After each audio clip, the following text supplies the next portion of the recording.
we have 2/3 of a band called the EO11. Nancy Fisher Crum is a retired healthcare executive. She's enjoying having more time for music, which has always been a passion. Currently, Nancy is a member of EO11 in which she sings, plays guitar, bass, and ukulele with bandmate Pat Walker. Also here is Pat Walker. Pat Walker has a very checkered past, including 3 decades as an entrepreneur, which suits the program for tonight. He has owned and managed 4 Walls, a design company and digital manufacturer of wallpaper and murals, and most recently has been working as a consultant and executive coach with the Telos Institute headquartered here in Cleveland. Pat is also a good friend that I admire and respect. So I'd like to at least let me make them the spotlight video. And then I guess Henry's the moderator, so he's helping me out. Thank you, Henry. And Henry's going to take care of the lyrics and so on. So Pat and Nancy, take it away. Thank you, Spike. Kick it off? Sure. Yep, we're going to sing a song called My Own Two Hands, written by Ben Harper, and inspired as a result of this invitation to find some music that perhaps inspires creativity. So. Originally, Spike asked us to do Shop Around by Captain and Tennille, and we just couldn't make that work. We countered with Free Bird. Spike was not going to go for that, so this is our compromise song. There we go. Make a little adjustment there. All right. All right.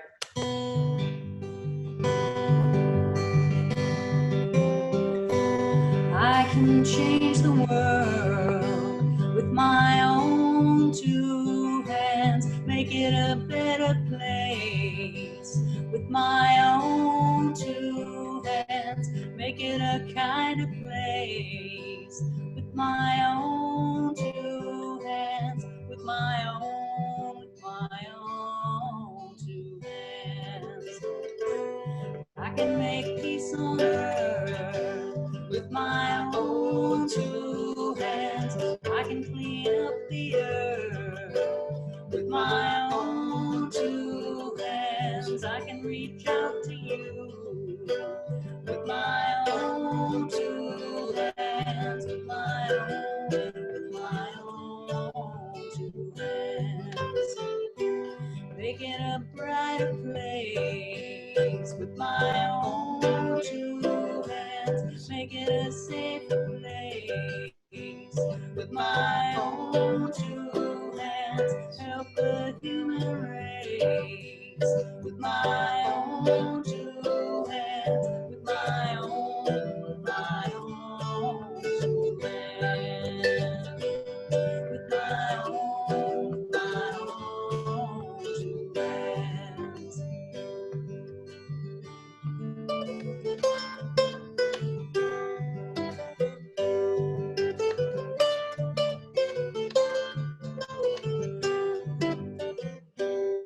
I can hold you with my own 2 hands. I can comfort you with my own 2 hands. But you've got to use your own 2 hands. Use your own 2 hands.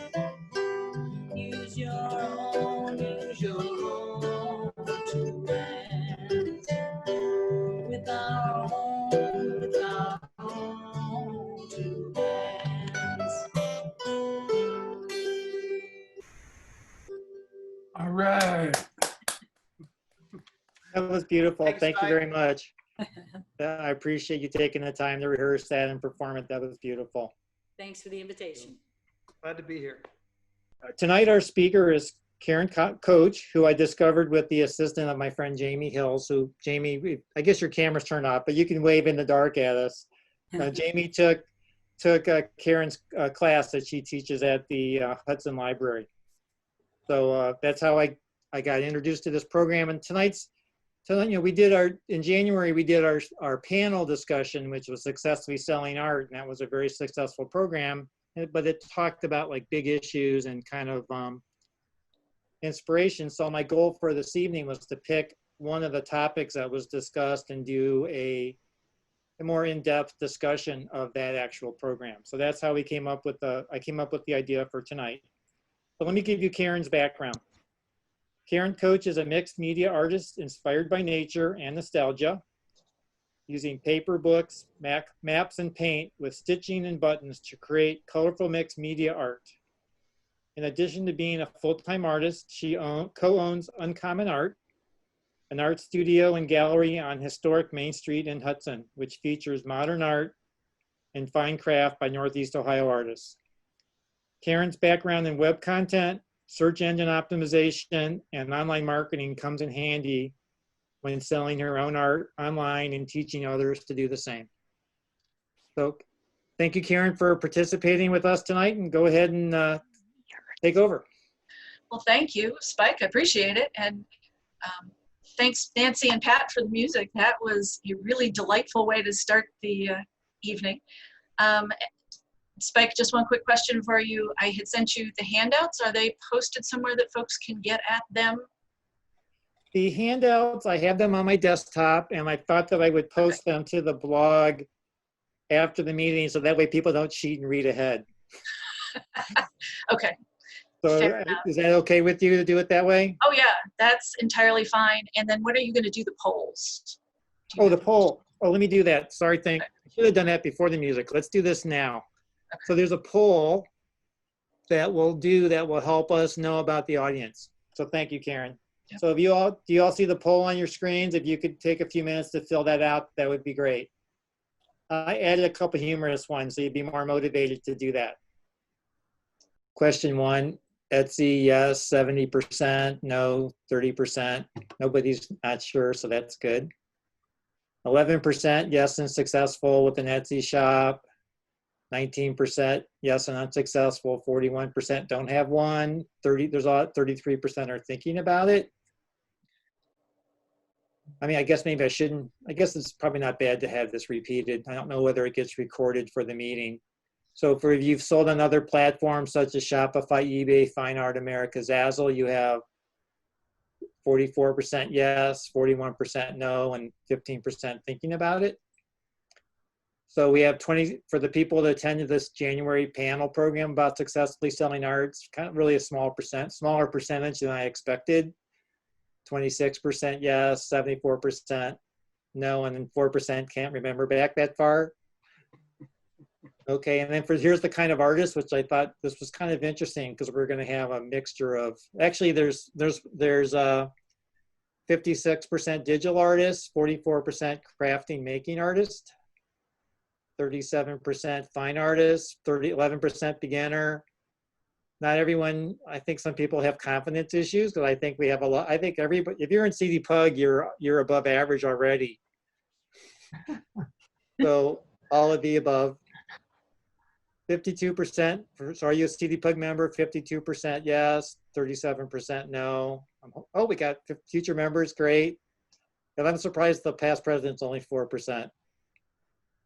Are you willing to volunteer? I'll add a no next time, just so people don't have to like refuse. And then I wanted to get feedback for the user experience one, and are you interested in the August meeting? Because I wanted to help the speaker make an exact title for our audience. So if you have feedback for that, please share it with me. Gold's my favorite color because it's a spike color. And looks like the colors are kind of spread. Actually, watercolor is the highest number. That's pretty good. Okay, so does that help you out, Karen? Yeah, that helps a lot. So looks like a lot of people are familiar with Etsy, but we do have about a third that are not. So that'll be okay. Did you write those down? Because I'm gonna stop sharing the poll. Go right ahead. Okay. All right. So go ahead and. Wonderful. All right. Now you can take over. Okay. It's all mine. Well, thank you all for letting me join you tonight. I do appreciate it. I have a few slides to show you, and we're going to take a look at Etsy, and we're going to talk a lot about it. So let's see. Okay, so if things went well, you should be seeing a screen that has my name on it and my contact information. The class that I teach is called Craft Entrepreneurship. It's the Etsy Craft Entrepreneurship Program. It's a great big name for pretty intense course. Actually, the content for the class was developed by Etsy several years ago, and I've been using it over the years, and sometimes they have updated it, and sometimes I update it, but it's a pretty robust course. But all of my contact information is here on the screen, so if you have any questions, please feel free to reach out. My shop name, my email, my website, everything is Life Needs Art. So if you go to look for me on Facebook or Instagram or Etsy or anywhere, I'm Life Needs Art. And then there is the address and the street address and the web address for Uncommon Art, which is in Hudson. Now, tonight, through the magic of television, I'm sitting in my kitchen, but my image behind me is Uncommon Art. So we're up on the second floor in a 200-year-old building in Hudson. And we have artwork from, well, there's two of us who have studios there, and we work there, and then we have artwork from 17 other Northeast Ohio artists. So we try to pick kind of an unusual mix of stuff, the kinds of things you might not just see everywhere. So it's kind of a neat place, and it's such a cool building. Quickly, Spike did a great introduction, but just to give you the sort of 30 years and 30 seconds kind of overview, I was an art major back in college. I also majored in English, and I worked for galleries for a couple of years after I got out of college. And then, of course, we had a recession. So I put the English degree to work and did technical writing and web content and that sort of thing for several different companies for about 25 years. During those corporate years, and you all know how it is, I just was busy enough working that I didn't do any sort of artwork at all for a good decade. I was pretty miserable. And then when I started making art again, it was important to me to get it out into the world. So I started blogging. Of course, in the early 2000s, you know, all of those sites were new, all the social media sites, all the selling sites. There were all kinds of places where you could post your artwork for people to see, and I tried lots and lots of different ones. I've been selling online roughly since 2003 or 4. I've had an Etsy shop since 2008, and I actually have been a full-time artist now since 2013.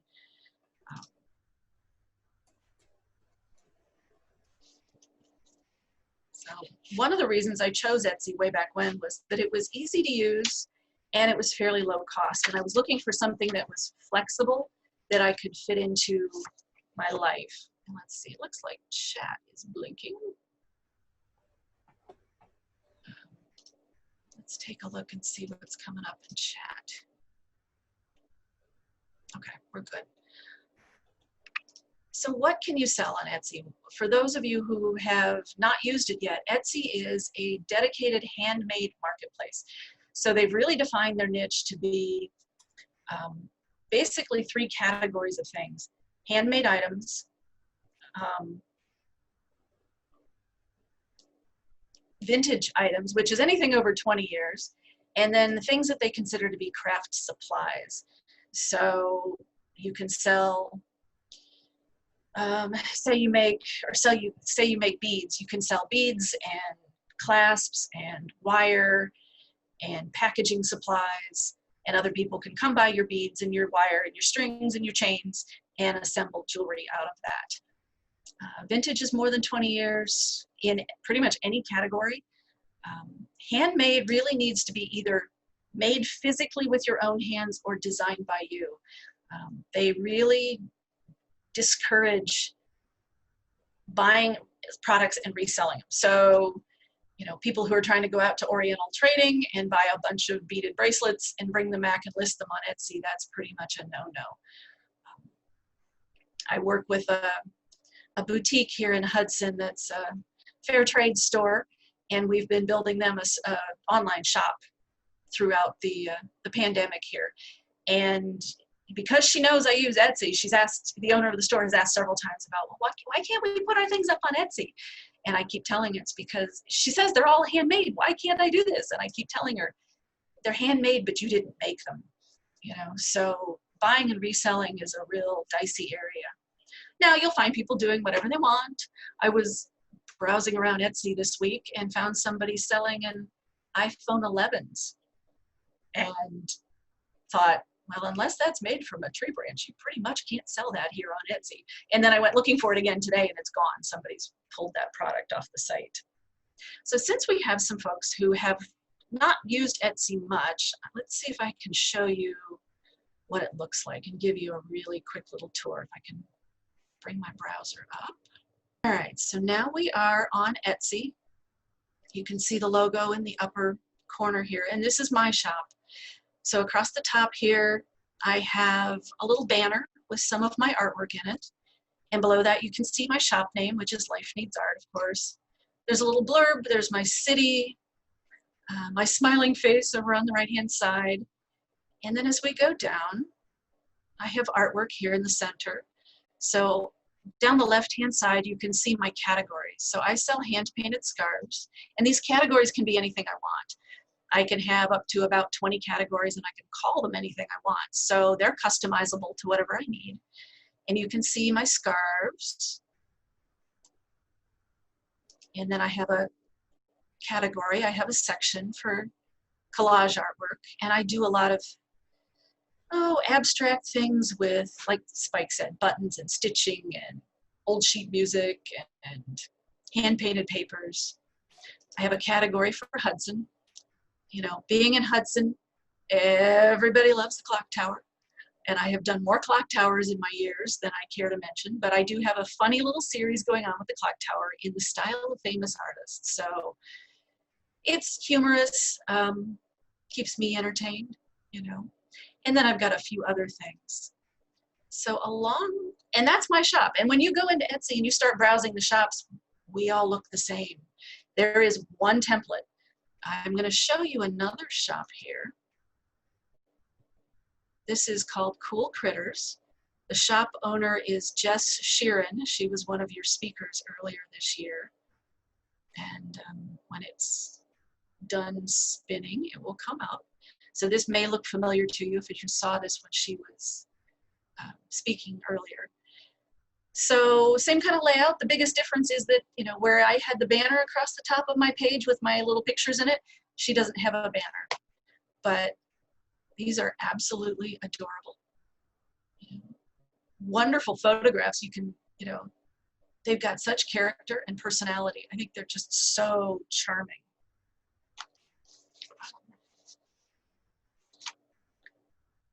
So we talked about what can you sell on Etsy, and that's really anything handmade, anything vintage and craft supplies. They're pretty broad categories, but there are some things that you can't sell. So Etsy has really worked hard at defining that niche as a global handmade marketplace, and they've really excluded a bunch of other things. So if you all remember when Amazon started or eBay started, they had some pretty specific niches, but they've kind of both have broadened their appeal to be something for everybody, and Etsy's not trying to do that. You can't sell things like cars, even vintage cars. You can't sell real estate.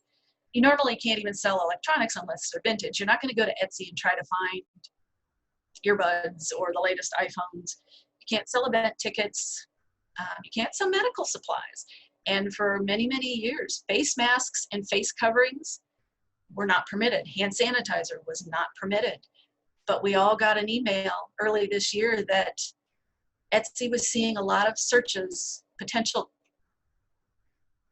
buyers searching for those kinds of items. And so they changed their policy and allowed sellers to provide face masks and hand sanitizer and some of those things that we were starting to need. They gave us very specific categories to put them in and very specific language we had to use. And they were very clear about how we could present them, but they allowed us to do that. And that's been a real popular category of the last few months.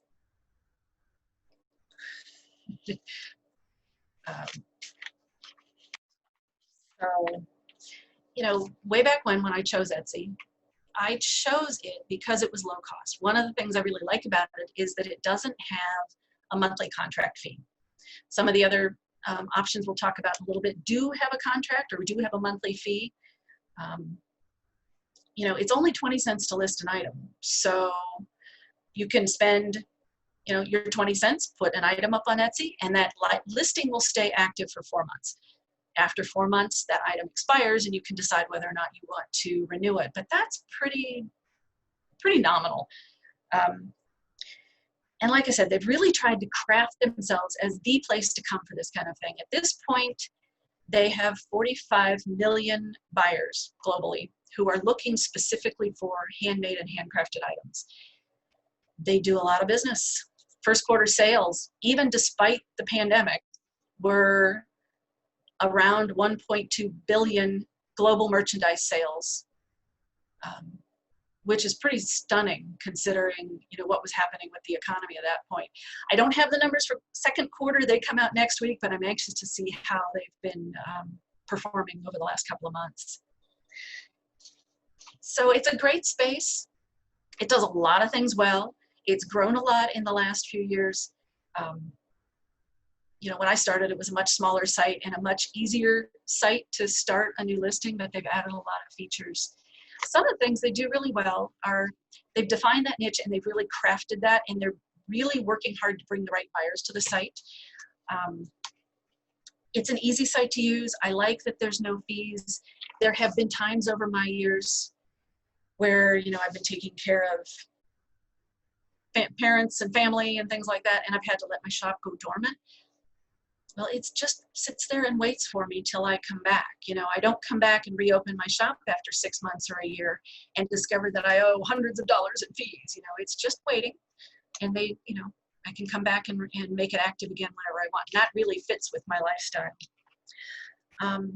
It's a fairly easy learning curve. Etsy acts as an intermediary if there's any dispute between a seller and a buyer, and it's kind of nice to have that third layer to solve problems. I haven't needed that specifically, but sellers often do. They do have a huge amount of information, videos, trainings, tutorials, a seller handbook, so that any question you need, you can go in and search the answer or find somebody who knows the answer. One of the things I really liked way back when was that it had a great sense of community. They have forums and teams. There's a Cleveland team. And, you know, you'd get in there in the morning and before you go to work, and I'd chat with all the people in the Cleveland team, and we'd get to know each other, and we'd go around, and we were all on the same circuit, right? So we're all out doing the same art fairs and art markets, and you get to know people.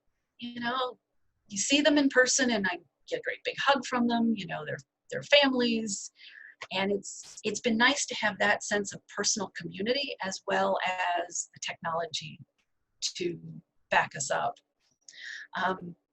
Now we can also take our shops and integrate them with other tools and other apps. Like I have my shop integrated with QuickBooks, which makes that side of the business much, much easier. You can integrate it with Pinterest so that when you pin your items up on Pinterest, they come back to your shop and they are tagged with the price. So people can basically go to Pinterest and shop your pins. You can integrate it with Square, which is really handy. And there are lots and lots of other tools you can integrate with. There are, and we talked about this earlier in one of the breakout rooms, you can also integrate it now with some pass-through products. And this is a little point of contention with some of the sellers because, you know, it's not technically handmade. I'm not painting my design on a coffee mug, but you can go to a couple of different sites. I know you can do Printful and Printify and upload your digital designs and put them on a coffee mug or a t-shirt or, you know, tote bag or those kinds of things, and then pass those products through into your Etsy shop. And when they sell, the order goes straight through to the printing company. They print it, they fulfill the order, you get paid, you pay your vendor. It's kind of handy. It's not like the old days where if I want my artwork on a coffee mug, I have to go lay it up and go get it printed and order a case of 100 of them and store them in cardboard boxes in my garage until they sell. So it's a really handy, you'll see a lot of shops doing that. Products, by the way, can either be physical products like a coffee mug, or they can be digital products. There's a lot of people out selling digital services, logo design, branding. You can sell digital downloads, which are very, very popular because they're instant. You know, so if you do photography or poster design or any sort of artwork design, you can upload those in a digital format and people can buy them right on the spot. So that makes things really fast and easy for setting up a shop. So I'm a fan, clearly, but Etsy's not perfect, you know.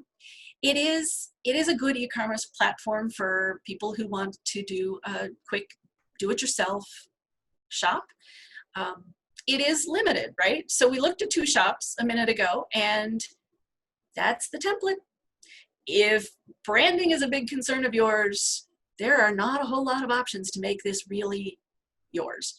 So, you know, you can put a banner at the top, or you can leave the banner out, and that's about it. If you have a complicated process, you know, if your product is highly personalized or customizable, it can be hard to sometimes manage workflows if you need to go back and forth with customers and get information and ask questions. Some of those workflow options are a little bit limited. I would like other integrations. You know, they integrate with Aweber for emails. I prefer MailChimp, and they don't integrate with that. You can have multiple shops. You know, I've looked at my shop a few times and thought, I really should put the scarves in a separate shop and have the artwork in a separate shop and just keep those 2 things separate. But you're allowed to have multiple shops, they just don't make it easy. So if you want a second shop, you have to use a second email address, which is not a problem. We've all got multiple email addresses, but you also can't be logged into 2 shops at the same time. So you'd have to go in and work at one, and then log out, and then go log into the other one and log out. It's cumbersome. I mean, doable, but cumbersome. You know, and of course, with being on somebody else's platform, you're always subject to their policy changes, you know, whether you like them or not. So what does it really cost to sell on Etsy? That's always the big question here, right? So to set up an Etsy shop, these are the basic costs. Like I said, a listing is only 20 cents. So if I want to list 100 items in my shop, it only costs me $20. That's really pretty reasonable. When you sell something, you have 2 fees. You have a transaction fee, a marketplace fee, and that's 5%, and then a payment processing fee, which is 3% plus 25 cents. So 8.5% roughly for fees before you include shipping and advertising. If you decide to do free shipping, of course, that would be an added expense. Advertising is another one. If you decide to do advertising with Etsy, they're always changing their advertising programs. So right now you can choose whether you're advertising on Etsy or off Etsy, depending on how your shop is set up. But overall, 8.5% is pretty reasonable. If you've done any selling with physical shops, you know, like galleries or consignment shops or gift shops, you'll know that quite often a brick and mortar store will take anywhere from 30 to 50%. So I'm pretty good with 8.5%.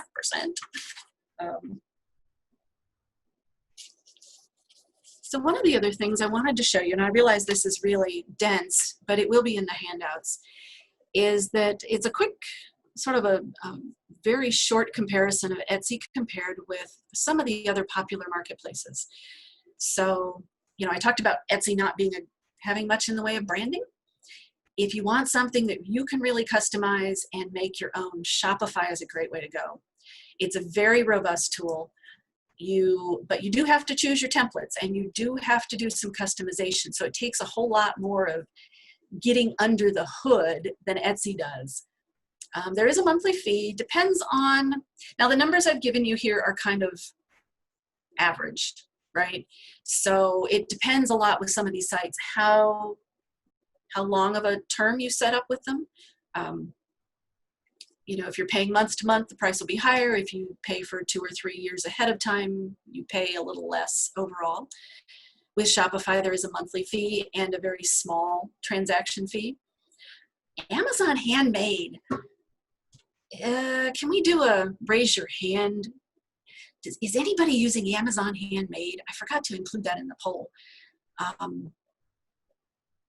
Amazon Handmade is one I really had high hopes for because it has the power of Amazon behind it, you know, but it's one that's actually juried. You can't just go and sign up and start posting your stuff on Amazon. To be in the Amazon Handmade category, you actually have to apply and be accepted.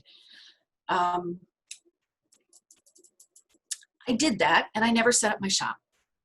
You know, it's $40 a month, which is starting to get a little steep. You know, they waived that for a long time, but they may be, I'm not sure, but they do charge a pretty hefty transaction fee.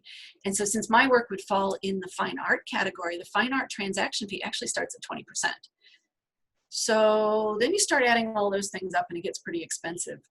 The other thing I wasn't completely sold on either was the fact that because it's Amazon, they want you to ship your products to them so that they can fulfill it from their warehouse, which is a great selling point for the buyers, but I do collage, I do paper. You know, I don't know that I really want my stuff sitting in their warehouse someplace. So that made me a little uncomfortable. Yeah, there's a comment about never having heard about Amazon Handmade. And that's another thing is I think it's really hard to find. If you go to Amazon and really try to look for the handmade category, I think it's actually kind of hard to see. So, but it's there, it's an option. If Amazon is really appealing to you, I would go take a look at it. Now, Square is another good one. And Square is the one we all use at the in-person fairs, right? You get the little plug-in that you plug into your phone and you can swipe your credit cards on the spot. And it's great. It's also actually what we use as our point of sale at Uncommon Art. Very low transaction fees, no monthly fee. And that's another great one. I can use it all summer long at my outdoor art fairs. And then when I'm indoors in the wintertime, I don't use it. And it sits there. I'm not racking up inactivity fees. I'm not racking up any penalties. They don't close my account because I'm not being active. It just sits there and waits till I need it. And then I log in and swipe a credit card and it's happy. You do have to buy the reader. The one that we've been using is a little Bluetooth reader. It's about, I don't know, 2.5 inches square, and it has a little slot. So I like it. I took it to a show over this weekend, and I can hold the reader, and my customer can slide their card in it, and I don't have to touch the card, and they don't have to touch the reader. So it was about $40 for that. It was, you know, for a one-time thing. What we like about it now at Uncommon Art is we're starting to use it for our online store.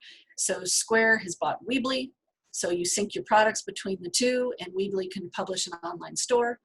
It's a little clumsy, but hey, again, it's free, there's no monthly charge, and I like that for us, it integrates the two systems. So I can be standing at the counter and selling things, and that comes off our website. It gets marked as sold on the website, and vice versa. And then what you can do, and I haven't quite done it, but I'm so excited to try it. We've had to negotiate this and figure out if we really want to do it, but I'm just about there. You can use Square as your point of sale, and then use Weebly for your online store, and then you can move everything over and create a product catalog on Facebook. And from Facebook, then you can have a product catalog on Instagram, and you can be selling on both of those social media platforms. So, you know, there's a little wizard to walk you through it, and I'm going to give that a try very shortly. So we'll see how that works, but that looks promising to me. I've seen people selling on Instagram, and they have their posts, and they have a little shopping bag on that post, and I didn't know how it was getting there, but that's how they're doing it in some way like that. You can also go directly to Facebook and set up a product catalog there, but since everything is in Square, for me, passing it through all the way along looks kind of interesting. Now, I mentioned that I'm working with the boutique in Hudson, and we're doing an online store for them. They chose to use GoDaddy. It uses their website builder and their online store. Again, it's a little bit limited. You know, the choice of templates is pretty slim. It's roughly $25 a month. Again, she's paid for a package, so a little more, a little less a month, but roughly in that ballpark. GoDaddy doesn't process the payments. They go through the Square, so there's always some sort of integration. But there's lots of other choices. Big Cartel is another big one. Squarespace, Wix. You can sell through Facebook and Instagram. Fine Art America, somebody was doing that earlier in the breakout rooms. Made Cleveland is a website here in town that is a marketplace for Cleveland makers. And then one of those other things, now this pandemic has made everybody really creative, but I've had a conversation lately with a friend who has been selling on YouTube Live. So she's a vintage collector. She goes to estate sales and flea markets and collects vintage things. And about every other week, she has a show on YouTube and she sells stuff. So beforehand, she gathers up all her items and she'll have 40 or 50 items. And then she gets on her show, which is 2 hours long. And she introduces each item and says, here we have a coffee mug and it's this big, and you can see how big it is. And here's, top, side, bottom. Mine is full, so I don't want to tip it over, but here's what the maker's mark, and she can hold it up really close to the camera and she can say, oh, look, there's a little chip here and there's a scratch here. And if you're interested in this one, and then she holds up a slip of paper and it says, this is item number 127 and it's $18. And the first person to type 127 in the comments gets that item. And then they connect up by email afterward, and she sends them an invoice for the item and the shipping, and off she goes. And she says she'll sell anywhere from 50 to 80% of the items she shows. So I don't quite know what to do with that. I think she runs her sales through PayPal. So there's a small transaction fee for that, but we have options. Etsy's a good one, but it certainly is not the only option anymore. And it's not the only one you have to use. You can use lots of these tools in combination with each other, as well as going to in-person sales, selling through consignments, shops, and galleries.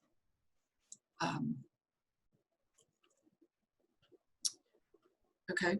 Yeah, the Ash O'Connor, who runs Made Cleveland, could not make it tonight.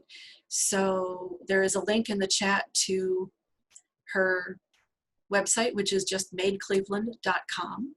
So local artists and that sort of thing.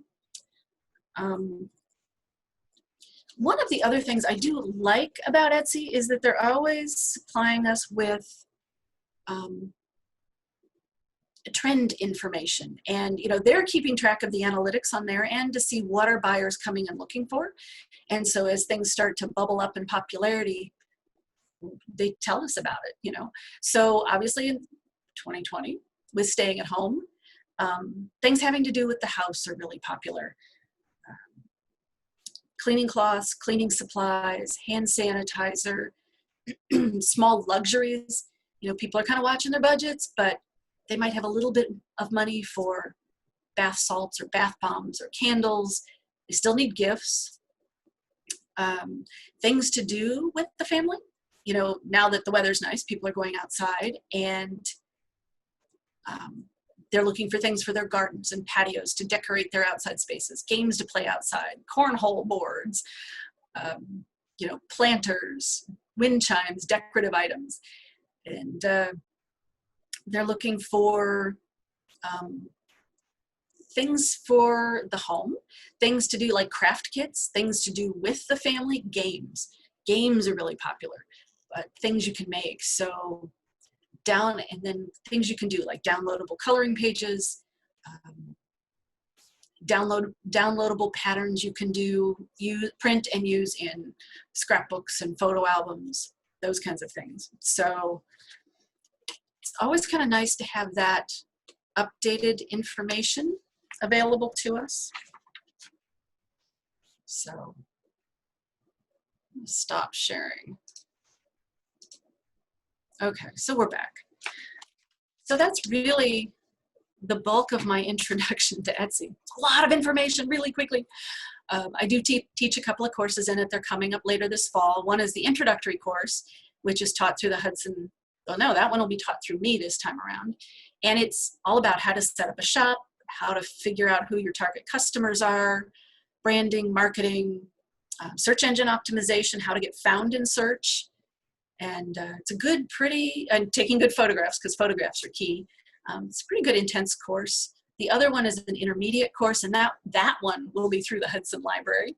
And that's for people who have already had a shop, they've had it set up, they've made some sales, so they're comfortable with listing items and packing and shipping. But either they've let their shop go dormant and they want to ramp it back up, or their shop is just not doing what they want it to do. They want to, you know, energize it in time for the holidays. So that's another one. So that information's in the handouts. Yeah. Yeah, it's a lot of information. So a lot to digest. I'd say take a look at the handouts when that comes out. And if you have any questions, of course, reach out. I'm always here and I'm happy to answer things. Question about getting found. And it can be very tough to get found, especially depending on what category you're in. It depends on how you look at Etsy as to whether you look at it as your storefront and you're looking at Etsy as your sales manager and Etsy's responsible for bringing traffic to you, or do you look at it as your e-commerce platform and you use it to bring your traffic to you? I get about a third of my sales from traffic from Etsy, and so I do spend a lot of time tweaking the search engine optimization and making sure that my listings are really good and juicy for search. I just thought of one other thing I want to show you. But search engine optimization is something that I'm constantly working on. It's never a one and done kind of thing. But we can do that. You know, that's something we can talk about too. Is sales tax charged automatically? Yeah, the laws around sales tax changed last year, and Etsy now collects any state sales tax for any US state that charges it. So it's really handy. You know, if I sell to California, I don't have to collect the tax manually for California. Etsy takes care of that. They pay the states. It's all out of my hands anymore, which is really nice. VAT, I believe they do collect that manually. Yes, you do need a vendor's license to file sales tax.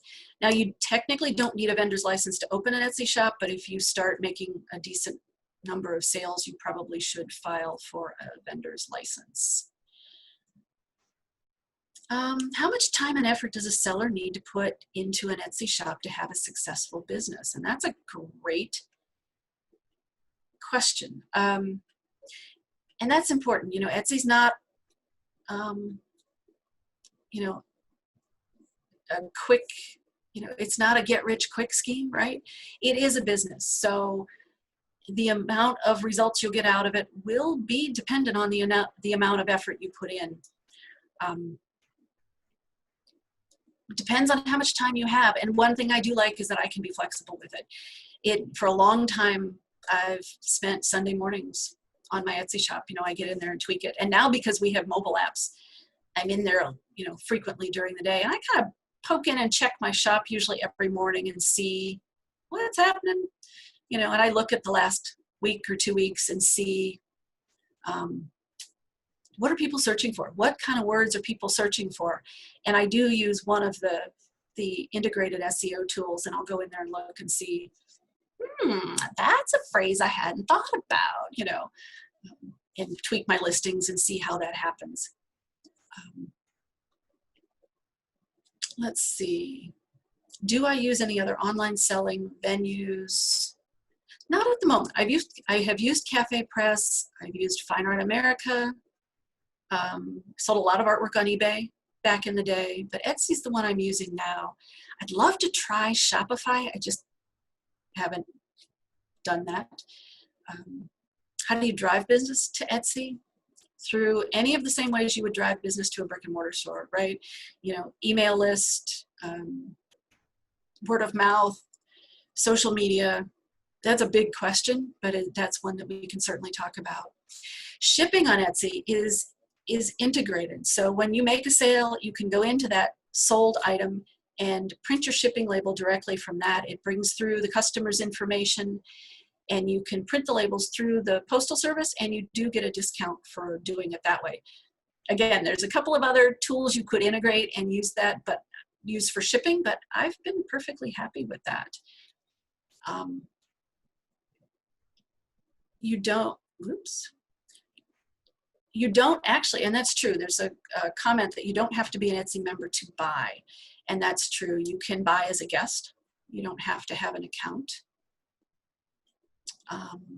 Yes, and there's a question about, do you get notifications when somebody buys your items? Or do you just have to go to the site? And no, because I have the apps on my phone, I get a wonderful little cha-ching kind of sound whenever somebody buys something, and I get notifications when they like things and look at things. So we're nearing 7:35. Spike, there's still questions. I'd like you to go for another 10 minutes or so. Okay. Okay, because yeah, there's a lot of. I don't see anybody rolling their eyes, but I can only see a few people. Is anybody nodding off? Or But no, I'd like you to keep going. I don't think. I think you should. Okay.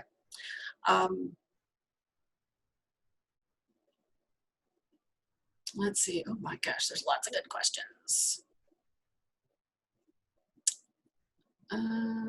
Buyers, notifications, wholesale buyers. Wholesale buyers are a different thing. Etsy for a little while had a wholesale section, and you again applied to be part of it, and they would vet buyers coming in. And I did quite a few wholesale orders that way. They've discontinued it because it wasn't getting enough use. I do tag certain things as wholesale items, and I've gotten some inquiries that way. It's not as great a place for wholesale as it has been, but it's, something you can do. The question about photography sales. I don't know specifically how well photographs sell on Etsy. Depends on photographer, I would imagine, and whether or not you print and ship or whether you offer them as downloads. I did, actually, my biggest challenge using Etsy as opposed to other sites. Getting found. In fact, actually, let me go through. I'm going to show you one other thing. This is another thing you have to keep in mind when you're setting up an Etsy shop. Okay, so we're back on my browser, and I'm going to come over and show you my shop again. When it comes back up and refreshes.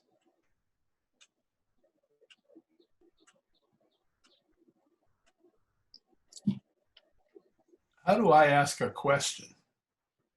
Go ahead. I can hear you. Okay, I didn't know what to do here. Is there any restriction, like what I've been doing lately for my friends is doing Lego characters. If I use the name Lego with their trademark, is that okay? Because it's a painting. It's not. You may run into trouble with that. Etsy's really big on intellectual property and infringing on some of the big trademarks. So Disney is a big major no-no. There's been problems with Marvel. Lego, you may have trouble with that. All right, Lego, that's what I wanted to know. Lego is really bad. Somebody else is answering here. Can you? Oh, yeah, no, I just wanted to jump in real quick and mention Lego is very, very strict about that. So I would be very, very, very careful. Yeah. Okay, so I'm back on Etsy. Thank you for adding that. I appreciate that. This is a specific listing. We were looking at my overall shop before, but this is an individual listing for one of the bandanas. And, you can see the photographs, and I have several. That's nice. There's the title on the right-hand side, and there's more information as you go down. As long as and here's a question. In some of my listings, especially the scarf listings, I do mention that I will work with wholesale, and I tag them that way, and that helps get me inquiries about it. Information about the shipping, and if you come down a little further, all the way to the bottom, you'll notice that there's another set of scarves down here. Now, these are mine, so Etsy's showing potential buyers more of my scarves, but keep going. Now we're down at the bottom of the page, and these are not my listings. So this is one thing to think about when you're setting up an Etsy shop, is that people could be coming in and browsing your listings, seeing something at the bottom of the page and leaving and going buying somebody else's product.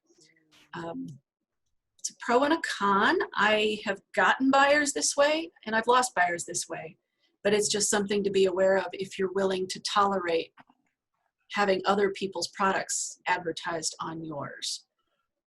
You turn that off, or do you have to accept Nope. Nope, you are stuck with it. Just to show you, I'm just going to show you. There's a whole set of links in the handout to some other shops to look at. Some of them are local, some are not. This is a Canadian artist, and I always like to show his. He does abstract art in a whole variety of things, but he's had a nice collection of sales. He's a very active seller. He does a really nice integration with his social media account and with his shop. And I'm scrolling kind of fast. Usually if you come down to the bottom, yeah, he's really good at doing videos, and they're very engaging to talk about his artwork and his process, and what he's hoping to accomplish with his artwork. So there's a lot of he's really great at being engaging. One of the others, while we're in here, is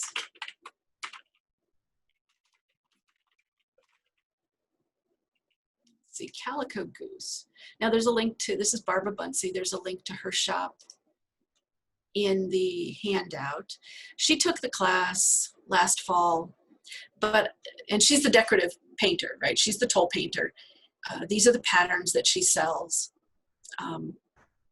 But when you go look for her, make sure you look her up on Facebook as well, because she does such a great job at talking about her designs and her listings and her patterns without making it sound like, buy my pattern, buy my pattern, buy my pattern.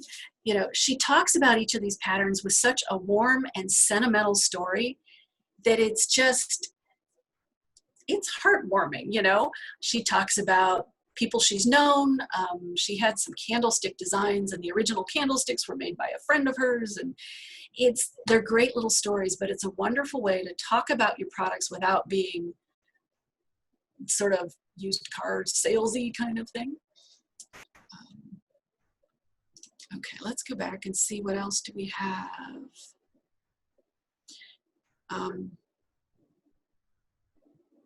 Do I feel that I have to drive customers to my store, or do they do some of it? And yeah, it's a mix of both. It's definitely a mix of both, but it does take work on my end to bring people in. But it does for any venue. You know, I've had conversations with a friend of mine who uses Shopify, and she loves it. She's a big fan of Shopify. But she says, you know, she gets, and she does social media, but she gets a big draw to her Shopify site every time she does an in-person art fair.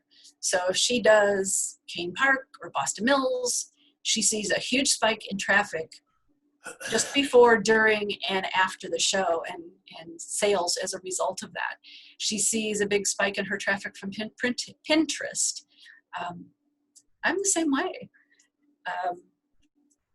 You know, I just did a art fair over the weekend, and you know, I had done the same fair at Christmas time. They do a summer and a winter show, and handed out lots of cards at Christmas time. And I've had a steady trickle of orders throughout the last 6 months with people buying things because they kept my card, and then they'd go to my Etsy shop and pick up something else. Years and years and years ago, I used to do a project called Artomat. So they're out of Winston-Salem, North Carolina, imagine. So they take old cigarette vending machines and convert them to dispensing miniature artwork. And I don't have any on my desk now, but you know, the artworks have to be the size of a cigarette pack. And so I used to supply them. They place their machines in art museums and gift shops and hotels. And you never quite know where your artwork's going to end up. But I would always get a little spike in my Etsy shop with people buying things. And I'd think, how did people in Philadelphia find me? I don't know anybody in Philadelphia. And then I'd get my little sales card from Artemat, and I'd be at a art center in Philadelphia, or, you know, something like that. They were super cool. And I've actually never seen one in person, so it's so cool that you've actually seen one. Pricing is definitely an issue, and we go through that in class. And yeah, you will find people on Etsy who are selling way too low. It's frustrating. But you find that at in-person shows too. You know, I was across the aisle from somebody this past weekend who was selling, you know, bracelets for $7 and earrings for $5. And I don't even know how you pay for your supplies when you do stuff like that. Let's see. I wanted to ask, do you get ranking information on how your shop is selling compared to other people in your category or other Etsy sellers? Etsy doesn't provide that. Some of the integrated SEO tools try to. I don't know how accurate it is. I'm not terribly worried about it, I guess. I'm more worried about, you know, because I really can't do anything about that. I'm more worried about, you know, what can I do to bring more people to my shop, and, you know, crafting better descriptions and writing better text and taking better photographs and doing what I can. All right, is there any? I don't have a specific class for SEO for ranking on Etsy, but it is part of, we do part of a session on that. If you want more in-depth information, I can send you some links, because there is some really good information available to us. So it looks kind of like the comments have maybe slowed down. The SEO I'm looking at is the ones that Etsy provides me in my shop stats. I do take my own photographs. It's not hard to do. I'm a lousy photographer. I will be totally honest. I'm terrible at photography and I'm lazy, but I can still take decent photographs. It's, you know, it's manageable. That's one of the, you know, one of the videos I show in the class shows somebody who makes soap, and she's showing how she takes photographs of her stuff. And she takes a big sheet of watercolor paper, she tapes it up on the wall so that it, you know, comes down the wall and curves onto her. Oh, let's see, the video, she's actually next to a window and she stacked up a couple of cardboard boxes. So it comes down the wall and curves out onto the cardboard box, and she sets her soap on there by a window so she's getting natural light, and she takes photographs like that. Piece of cake. We've actually been doing that at Uncommon Art. My business partner has a setup like that in her studio. She's got a piece of paper taped to the wall, and it rolls down onto the, you know, folds down, or not folds, but it just drapes down onto the table, and she's been using that to take photographs of the ceramics and some of the other stuff we have. Photographs come out great, you know, and I use my phone. I don't use a digital camera.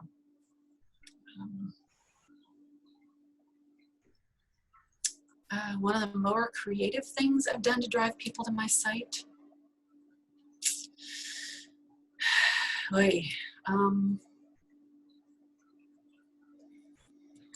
don't know. You know, I do sales and things periodically. There's somebody, now speaking of creative things, there is somebody, now I make scarves. There is somebody else who makes hand-painted scarves, and I follow her, but she travels with a scarf. So she goes all over the place and takes selfies with one of her scarves. And I just think that's really super cute. So, yeah. Well, I appreciate all the questions. Again, please reach out if you have any more. And it looks like we're about ready. There's one about Pinterest. As a shop owner, I see a Pinterest pin on my listings to pin it over. I don't know that you get that as a buyer. So, appreciate it. And, All right, so let me thank you very much, Karen, for your presentation. That was exactly what I was hoping for. It was perfect. Good, thank you. And Thanks, Karen. Thank you. so I guess I wanted to tell everybody that we will do breakout rooms. So if you want to chat with each other, or I can try to move I could try to move Karen around different rooms. She can work the room, I guess, and answer questions specifically that you didn't get to ask, or you can at least chat about. And then I also want to show you this before I do the breakout rooms. So I don't think I did it very well because I never posted anything on the blog. And the old website's very difficult to work with, which is why we're working to a new one. But I did post it already during the meeting. It doesn't show up on the regular, maybe Ron might want to fix it, I suppose. It doesn't show up right here on the regular blog, but if you look on the left-hand side at the recent post, you can go get it. So if you want to have, I mean, we can still email it to you, or you can look at the blog later, but if you want to do it while it's still fresh in your mind, you can go get it right after the meeting's over.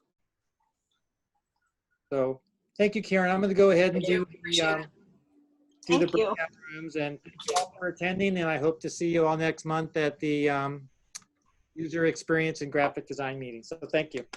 Thank you. Thanks, Mike.